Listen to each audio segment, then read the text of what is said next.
Hello, donc là on va faire une petite vidéo à destination des élèves qui sont en classe prépa, MPSI, sur la convexité. Donc on va faire des rappels de cours, puis un exercice d'application de la convexité pour montrer des inégalités. C'est parti. Et donc, je vous propose deux définitions de la convexité. La première, on dit que f est convexe si son graphe est situé en dessous de toutes ses cordes.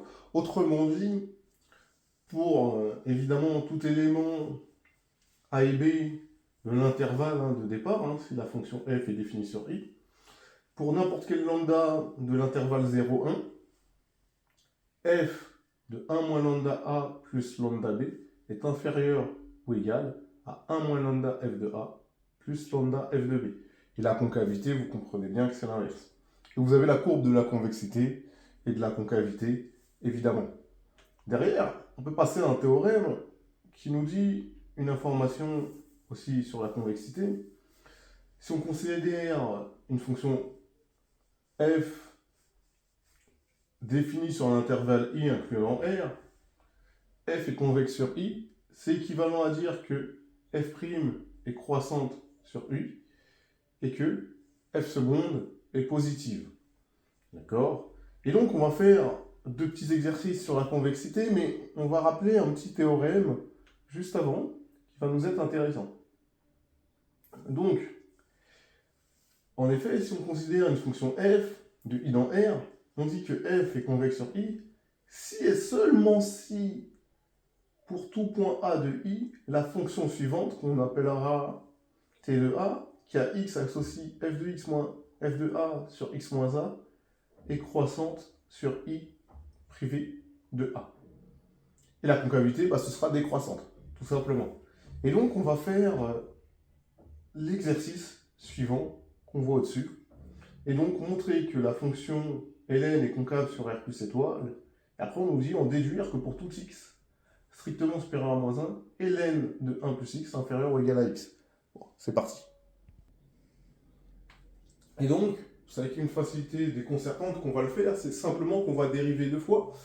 La fonction f définie par f de x égale ln de x, c'est deux fois dérivable sur r plus étoile, et pour tout x appartenant à r plus étoile, f' de x, c'est 1 sur x, et du coup, f seconde de x, j'ai oublié le seconde, c'est moins 1 sur x carré. Et évidemment, comme x carré est strictement positif, le quotient de deux nombres strictement positif est strictement positif, vous mettez un moins, ça devient strictement négatif. Donc la fonction f est concave, et évidemment, il faut préciser où, sur R plus étoile.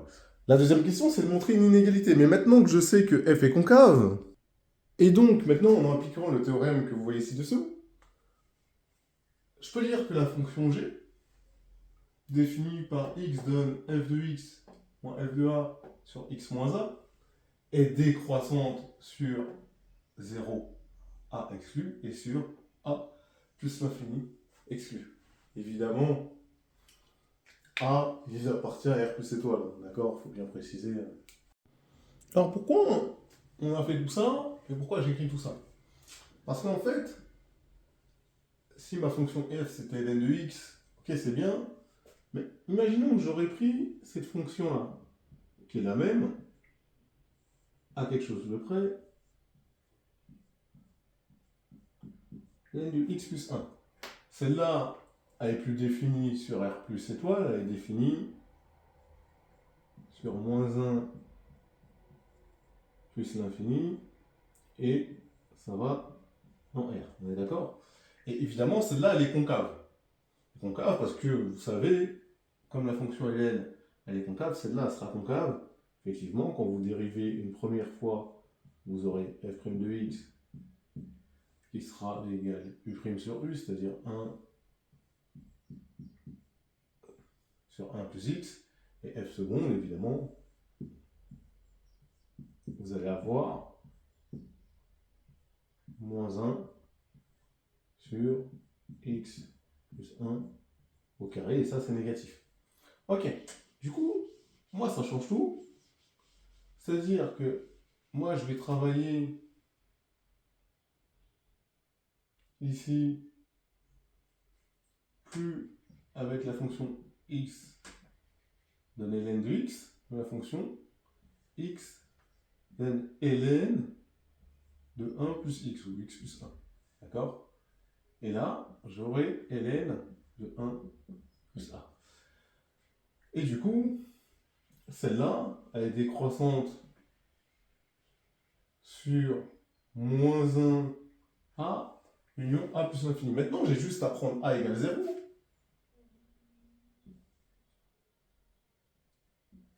Pour être bien. Si je prends a égale 0, j'ai ça.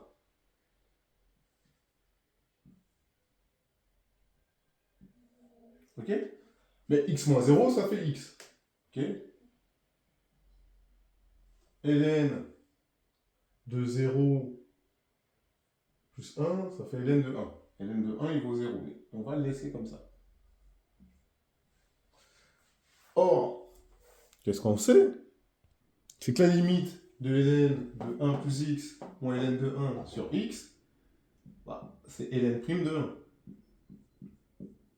C'est comme f de a plus h moins f de a sur h quand h tend vers 0. Donc ça, c'est ln prime de 1. Et ln prime de 1, ça fait 1 sur 1. Ça vaut 1. Puisque la dérivée de ln, c'est 1 sur x. Et donc, je peux la prolonger par continuité. Donc, je peux la prolonger par continuité avec g chapeau de x égale g de x si x appartient à moins 1, 0 exclu, union 0 exclu, plus l'infini. Et g de 0 égale 1. Très important d'avoir fait ça.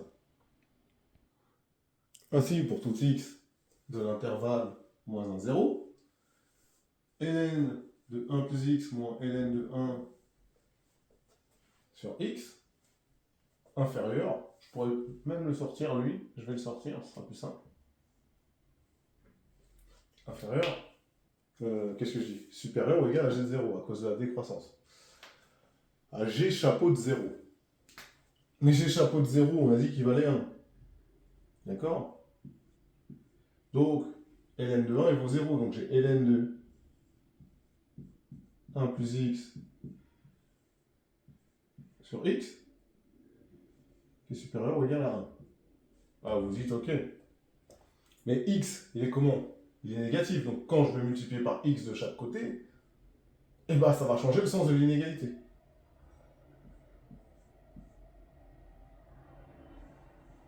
Donc ça va me faire ln de 1 plus x inférieur ou égal à 1 car x est négatif. Ok? Ensuite, je travaille avec mon g chapeau. Le chapeau est décroissante sur 0 plus l'infini. Donc pour tout x appartenant à 0 exclu plus l'infini, j'ai ça. Bah oui, puisque j'ai de la décroissance. Donc, ils vont tous être inférieurs à g chapeau de 0. Mais ln, évidemment, de 1, ça vaut 0. Donc là, déjà, je peux l'enlever, ce truc-là. Ok? Pas de sujet. Sauf que g chapeau de 0, ça vaut 1. D'accord? Donc là, je mets 1. Ok? Ensuite, qu'est-ce que je vais faire? Simplement, je vais passer le x ici. Mais x, il est positif. Donc, ça ne change pas le sens de l'inégalité.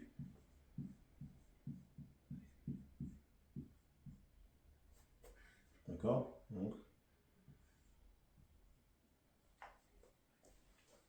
inférieur ou égal à 1. Voilà, tout simplement. Donc là, on a montré l'inégalité qu'on voulait démontrer. Maintenant, il me reste la troisième chose que je dois montrer, c'est en 0. D'accord? Ça, maintenant, je m'en fous. Parce que j'ai montré que c'est vrai sur ça. Et ça, mais je n'ai pas montré que c'était vrai en 0, l'inégalité. Donc, là, simplement, en 0, il suffit de vérifier que c'est vrai en 0. ln de 1 plus 0, c'est égal à 0. Et 0 égale 0, d'accord? Donc si x égale 0, j'ai l'égalité. Donc si x égale 0, ln de 1 plus x égale x. Et donc, si je suis égal, je suis inférieur ou égal. Et donc, je l'ai montré, évidemment, pour tout x, strictement supérieur à moins 1. Et voilà ce qu'on voulait démontrer. Et donc, pour la question qui suit, je pourrais répondre sur la convexité. Donc, je fais ça, ok. Je pose ça, je sais que c'est équivalent à dire que j'ai 2 racines de x qui est inférieur ou égal à x plus 1. Ça signifie que quand j'élève au carré, la fonction carré étant strictement croissante sur 0 plus l'infini, et ça, il faut le préciser, ça fait que 4x est inférieur ou égal à x plus 1, le tout au carré, d'accord? En parenthèse, la fonction carré est croissante sur 0 plus l'infini. C'est pour ça que le sens de l'inégalité ne change pas. Ensuite, bah, évidemment, je développe, je passe le 4 de l'autre côté, donc ça me fait x carré moins 2x plus 1, sauf que ça, c'est une identité remarquable, et ça me donne un carré. Et un carré est toujours positif, donc c'est vrai. Et donc, je peux m'en tenir à ça, et je vais faire l'élève qui est en prépa, qui est intelligent, qui avait vu ça, donc je vais réécrire ça à l'envers. Et donc, quand je réécris ça à l'envers, bah, si j'ai x qui est supérieur à 0, mais évidemment 0 est inférieur ou égal à x moins 1 au carré, puisque un carré est toujours positif au nul. Je développe. Ensuite, je fais plus 4x de chaque côté, donc ici ça me fait 4x, ici ça me fait x carré plus 2x plus 1. Donc ça me fait 4x inférieur ou égal à x plus 1 au carré, je reconnais l'identité remarquable.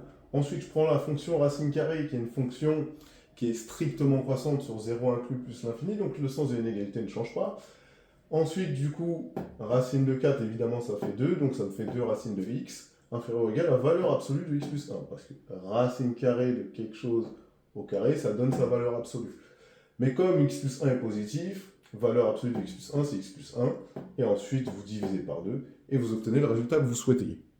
Mais évidemment, comme on est sur un chapitre sur la convexité, peut-être que dans l'énoncé, ils vont vous le demander en utilisant la convexité ou la concavité. D'accord? La fonction racine carrée, elle est concave. Je ne vais pas refaire la démonstration, il vous suffit de dériver 2 fois. La dérivée seconde est négative. Donc, la fonction g étant concave, on applique le théorème qui est donné ci-dessous. La fonction racine carrée étant concave, et bah, ma fonction g définie par racine de x moins racine de a sur x moins 1 est décroissante sur 0 a exclu et sur a exclu plus l'infini. Mais je vais prendre a égale quoi pour démontrer l'inégalité? Je vais prendre a égale 1. Alors vous allez me dire pourquoi il prend a égale 1. Il est fou celui-là. Mais justement, vous allez voir que je ne suis pas si fou que ça. Donc là, tac, tac. Racine de 1, ça fait 1. Ok. Et là, vous allez voir, ok, il est chaud.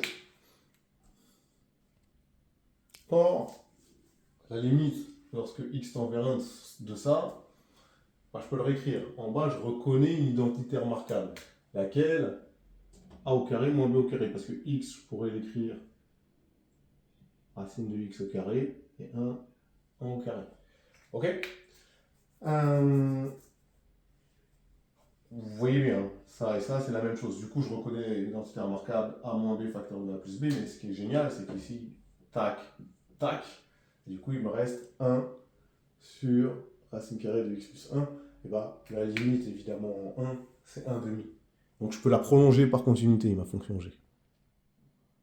Et donc, ma fonction g est prolongeable en continuité, par continuité en une fonction g chapeau, qui est définie par g de x égale racine de x moins 1 sur x moins 1 si x appartient à 0, 1 exclu, union 1 exclu plus l'infini, et 1 demi, donc 1 sur 2, d'accord, si x égale 1. Donc là, on va mettre 1 demi, parce que là, c'est pas propre. Voilà. Puisqu'on a vu quand 1 s'attendait vers 1 demi. Et du coup, là, ça va être facile, du coup.